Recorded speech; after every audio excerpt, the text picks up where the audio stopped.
ఏంటిది? ఆ గీతకి మనం హృదయపూర్వకంగా అందరము ప్రణామాలు.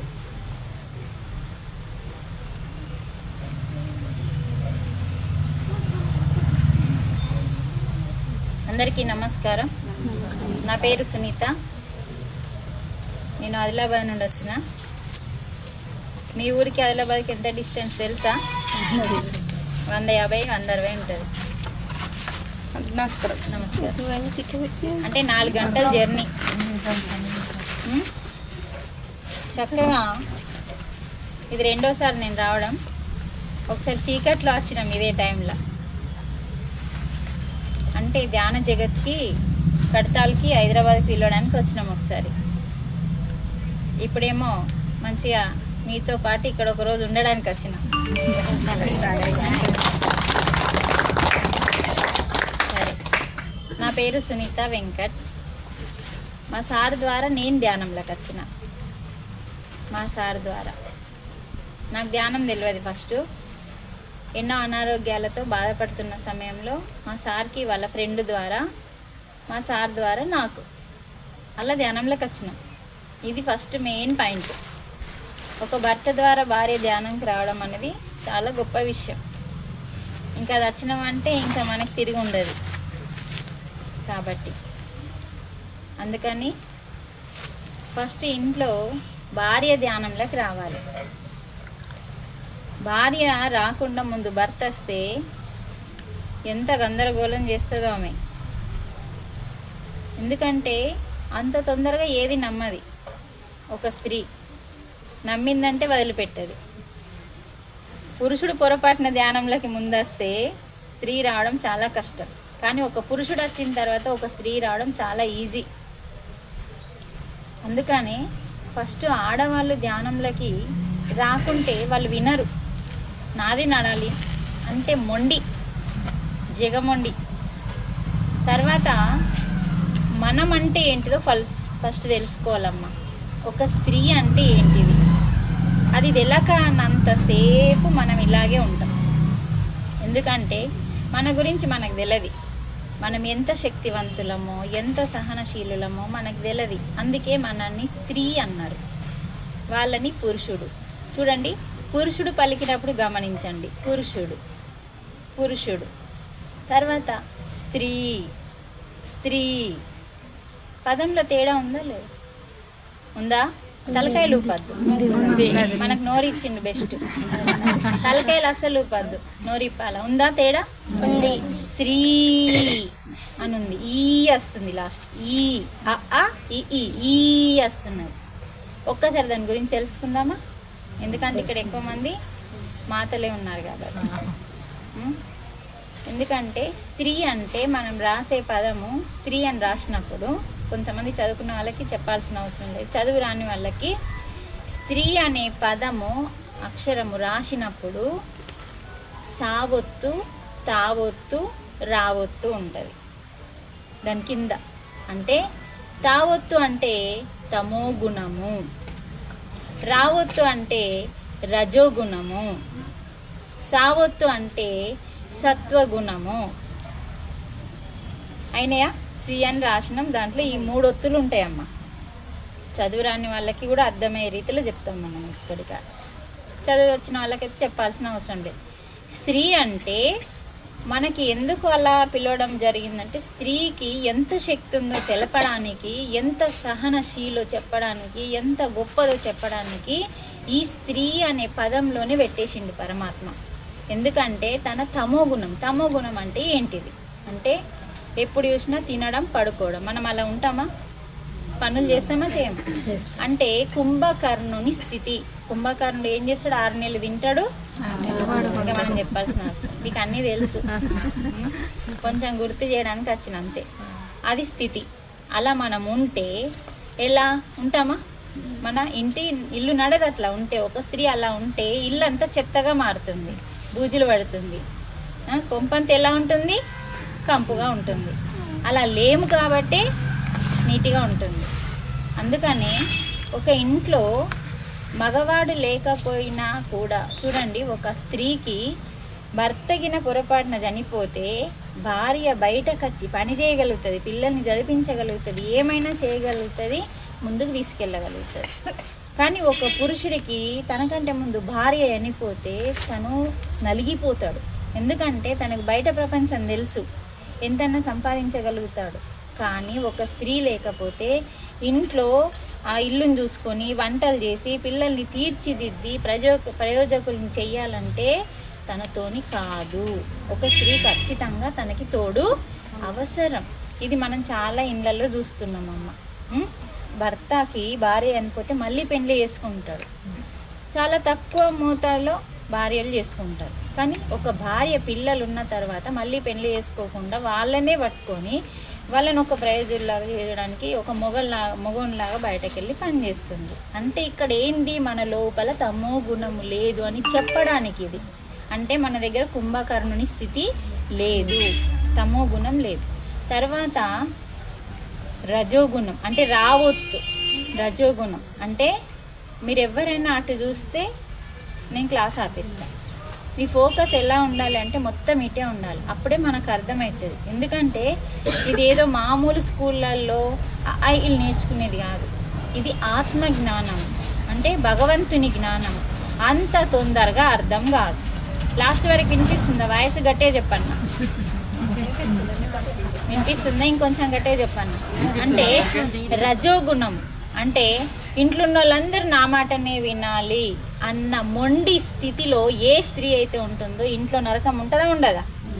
వెరీ గుడ్, ఇవన్నీ మనకు తెలుసు. అదే మనం అందరం కలిసి భార్య మాట భర్త, భర్త మాట భార్య, తల్లిదండ్రుల మాట పిల్లలు, పిల్లల మాట తల్లిదండ్రులు వింటే స్వర్గం ఉంటుంది.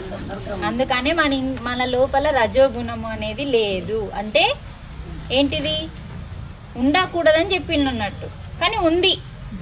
చాలా ఇళ్ళల్లో అదే నడుస్తుంది. అంటే రావణాసురునిలాగా ఉండకూడదు రజోగుణము అంటే. తర్వాత సత్వగుణము అంటే విభీషణుడు. ఇదంతా రామాయణంలో నుంచి మనకి చెప్పబడుతుంది. విభీషణుడు అంటే బుద్ధి, అంటే మన సత్వగుణము, మంచి గుణము. అంటే తమో గుణంలా కాకుండా, రజోగుణంలా కాకుండా, తమో గుణం అంటే సత్వగుణము అంటే మంచి గుణము. కానీ ఆ మంచి గుణం ఏంటి, మన వరకే గిరిగీసుకోవడం. మన వరకే, నా వాళ్ళు, నా పిల్లలు, నా భర్త, నా అత్త, ఇంత నా వరకే. అంది మంచిదే, చెడ ఉండదు అక్కడ. కానీ అంతవరకే గిరిగీసుకొని ఉంటాడు అన్నట్టు. గిరిగీసుకోవడం కూడా కరెక్ట్ కాదు. అందుకనే ఇప్పుడు పక్కింటి వాళ్ళకి ఎవరికైనా ఏమన్నా అయిందనుకో ఉరుకుతామా లేదా? అది గిరిగీసుకోవడం కాదు. అంటే సత్వగుణం అంటే ఏంటి, నాకేం చేశాడు పక్క వాళ్ళకైతే, నా ఇంటి వాళ్ళకి ఏమన్నా అయిందా, కాలేదు అన్న భావంతో ఉంటామా? అలా పక్కింటి వాళ్ళకి ఏమైనా, మనూరు వాళ్ళకి ఏమైనా పరిగెత్తుతాం. ఎందుకు? హెల్ప్ చేయడానికి. అంటే చూడండి, మనం ఈ విషయాలన్నీ గమనించాం. మన లోపల ఎంత గొప్ప విషయం ఉంది, ఎంత గొప్ప తత్వం ఉంది అని మన గురించి మనకి తెలియదు. అందుకని బ్రహ్మర్షి పితామహ పత్రిజీ మనకి మన గురించి చెప్పడానికే ఆయన స్త్రీకి చాలా ఇంపార్టెంట్ ఇచ్చింది. ఎందుకంటే స్త్రీతోనే సృష్టి నడుస్తుంది. అవునా కాదా? ఎంత యోగీశ్వరుడని. ఇప్పుడు పత్రిజీ మనకు చాలా గొప్పవాడు, మన గురువు కాబట్టి ఆయన ఒక యోగీశ్వరుడు. కానీ ఆయనని అన్నది స్త్రీయే కదా. అంటే చూడండి, యోగీశ్వరుణ్ణి కనాలన్నా, దేవుణ్ణి కనాలన్నా ఎవరు కావాలా? అమ్మ కావాలా, అంటే స్త్రీ కావాలా కదా. అందుకని తన గురించి చెప్పడానికి, అంటే స్త్రీ యొక్క గొప్పతనం గురించి తెల్లడానికి బ్రహ్మర్షి పితామహ పత్రిజీ ఏ గురువులు చెప్పని జ్ఞానాన్ని స్త్రీ గురించి చెప్పిండు. అది మనకు తెలాలి కదా. ఎంతమంది ఇక్కడ బ్రహ్మర్షి పితామహ పత్రిజీని దగ్గరికి వెళ్ళి కలిసిండ్లు? చేతిలో ఆటుండ్లు. దగ్గరికి వెళ్ళి కలిసిన వాళ్ళం, దగ్గరికి పోయి కలిసిండ్లా? Very good. కలవకపోయినా మనం ధ్యానంలో కలవచ్చు, నో ప్రాబ్లం. అంటే అలా మనకి మన లోపల తమో గుణము, రజోగుణము, సత్వగుణము, ఈ 3 గుణాలని దాటిన స్థితి పేరే ఈశ్వర తత్వము. ఈశ్వరుడు ఎలా ఉంటాడు? ఈ లోకాన్ని ప్రతి ఒక్క దేవునికి సమస్య వస్తే ఎక్కడికి ఉరుకుతారు? శంకరుని దగ్గరికి వెళ్తారు. అవునా కదా? అంటే దేవుళ్ళందరికీ సమస్య వచ్చినా, బ్రహ్మకి సమస్య వచ్చినా ఎక్కడికి వెళ్తారంటే డైరెక్ట్ శివపార్వతుల దగ్గరికి వెళ్తారు. ఆ తత్వము మనలో ఉంది అని స్త్రీ ఈ లాస్ట్కి ఏమొస్తుంది? ఈ అంటే ఈశ్వరుడు, ఈశ్వర తత్వము. ఇప్పుడు అర్థమైందా? అంటే మన లోపల ఈ 3 గుణాలు ఉండకూడదు అని చెప్పి మనకి స్త్రీ అని పెట్టి తమో గుణం, రజోగుణం, సత్వగుణాన్ని దాటిన స్థితే ఈశ్వర తత్వము. అంటే ఈ లోకాన్ని కాపాడే, లయం చేసే ఈశ్వరుడు పరమేశ్వరుని యొక్క తత్వం మనలో ఉంది అని చెప్పి మనకి బ్రహ్మర్షి పితామహ పత్రిజీ వివరించాడు. మరి అలా ఉన్నామా? ఉండాలి. ఎందుకంటే మనకు తెలియట్లేదు మన గురించి. అందుకే అమ్మ మన గురించి మనకి తెలుస్తలేదు కాబట్టి చూడు, ఇంట్లో రజోగుణం స్థితిలో ఉన్నామా లేదా? నా మాటనే వినాలి, మా ఆయన వినాలి, మా అత్త వినాలి, మా మామ వినాలి, మా పిల్లలు వినాలి, అందరూ వినాలి అంటామా లేదా? అదొద్దు. అందరం కలిసి విందాం, ఒకళ్ళ మాట ఒకళ్ళకి గౌరవం, అప్పుడు మన ఇంట్లో స్వర్గం. అందుకనే దీన్ని చెప్పిండు అన్నట్టు మనకి. అందుకని చూడండి, ఒక స్త్రీ చాలా సహనం ఉంటుంది. ఎందుకు మాతృదేవోభవ అన్నారు అంటే అమ్మకి పురుటి నొప్పులు అంత బాధాకరంగా ఉంటాయి. అంటే నేను చనిపోయినా సరే అని మన బిడ్డకి జన్మనియ్యాలనుకుంటాం కదా, అంతే ఆ పదమే, ఆ గుణమే పరమాత్మకి నచ్చి నీకు పూజనీయులుగా చేసిండు. ఏ దేవుణ్ణి నువ్వు పూజించకపోయినా పర్వాలేదు, అందరి దేవుళ్ళని పూజించి తల్లిని హింసించినావు అనుకో, పూజకి ఫలితం ఉంటుందా? ఉంటుంది అన్నోళ్ళ చేతిలో. అందరికీ తెలుసు ఈ విషయం.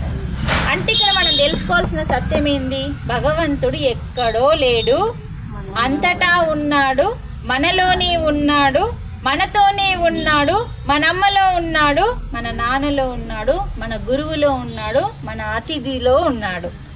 ఈరోజు నేను మీ ఊరికి అతిథిని. అంటే మనకి ఇవన్నీ ఎందుకు చెప్పిండ్లు? అందరము సమానత్వమే. సరే మేడం, మంచిగానే చెప్తున్నారు. మరి మా ఇంట్లో మా అత్త ఇట్లా, మేడం మా ఇంట్లో మా కోడలు ఇట్లా అంటే ఇది మన గత జన్మ కర్మ సంబంధం ఉంటుంది. అది నువ్వు జ్ఞానం తెలుసుకోవాలి. అందుకనే మనిషికి ధ్యానం అనేది ఎందుకు అంటే దైవం కావడం కోసం. ధ్యానం ఎందుకు? దైవం కావడం కోసం. మనం ఇప్పుడు దయ్యాలం అంటే మేడం మేమెక్కడ దయ్యాలం, మేము మనుషులం కదా అని మీరు అనొచ్చు. అవతారం ఎవరిది? మనిషిది. గుణాలు ఎవరి? గుణం ముఖ్యమా, మనిషి అవతారం ముఖ్యమా? మీరు ఏం చూస్తారు? పెళ్లి చూపులకు పోయినప్పుడు ఏమంటారు మీరంటే రూపం ముఖ్యం కాదు, గుణం ముఖ్యం అంటారు. మరి పోయి ఏం చూస్తారు? మళ్ళా రూపం చూస్తాం, గుణం చూడలేం. గుణం చూడాలంటే వాళ్ళు మనతో 10 రోజులు, వారం రోజులు, నెల రోజులు ఉండాలి, అప్పుడు వాళ్ళ గుణం అర్థమవుతుంది. కానీ రూపం కంటే ముఖ్యమైనది గుణం. మరి ఇప్పుడు మన అవతారం ఏమో మనిషిది. మరి మన లోపల ఉన్న గుణం పేరు ఒక్కొక్కటి తీద్దామా? సరే, కోపం ఉందా మీ అందరికి? ద్వేషం ఉందా? ద్వేషం లేదా? అబ్బా. తర్వాత ఈర్షలు, పక్కింటలకు మంచి జరిగిందంటే మన లోపల మంటలేస్తుంది. అంటే చూడండి, లేదు అని చెప్పినంత మాత్రాన లేకపోదు ఉండదు, అందరిలో ఉంటుంది. కాకపోతే ఎక్కువ ఉంటుంది. లేదు అన్న మనిషి ఇక్కడ ఉండడు, దైవం అయిపోతాడు. ఎందుకంటే ఇక్కడ సత్యం తెలుసుకోవాలి. ఉంది అని చెప్పుకోవడం గ్రేట్, సత్యవాక్కు. ఎందుకంటే మనకిక్కడ గుణం ఎందుకు అలా ఉంది అంటే, ఇక్కడ నేనున్నానండి అమ్మని, మా ఇంట్లో అమ్మ నాన్న ఎలా ఉంటే పిల్లలకి అలాంటి బుద్ధులు వస్తాయి కదా, అవునా? తలకాయలద్దు, అవునా? అమ్మ నాన్నని బట్టి కొంచెమన్నా పిల్లలకి అవి వస్తాయా రావా? నువ్వు ఇంట్లో రోజు బూతులే మాట్లాడతావు, అరే ఒర్రే అంత గబ్బు గబ్బు మాటలు మాట్లాడుతున్నావు అనుకో, మరి నీ పిల్లలు ఎలా మాట్లాడతారు? నీతిగా మాట్లాడతారా? వాడవే నేర్చుకుంటాడు. ఎందుకంటే అమ్మని చూసి నేర్చుకుంటాడు, నాన్నని చూసి నేర్చుకుంటాడు, మీ ఇంట్లో వాళ్ళని చూసి నేర్చుకుంటాడు, వానికి అవే వస్తాయి. నిన్ను బట్టి నీ ఇల్లు ఎలా ఉంటుందో, ఈ సృష్టిని పరిపాలించేవాడు దేవుడు కాదు, రాక్షసుడు. అర్థమవుతుందా? ఆ రాక్షసుని పేరేంటిది? కలి. కలి అనే రాక్షసుడు పరిపాలిస్తున్నాడు మనందరినీ. అందుకని ఇక్కడ ఏం జరుగుతుంది అంటే మనందరిలో కలి పురుషుని యొక్క గుణాలు ఉంటాయి. అందుకని దీని పేరేంటిది? యుగం పేరు కలి యుగం, కలియుగం అంటున్నాం. అంతకుముందు దీనికంటే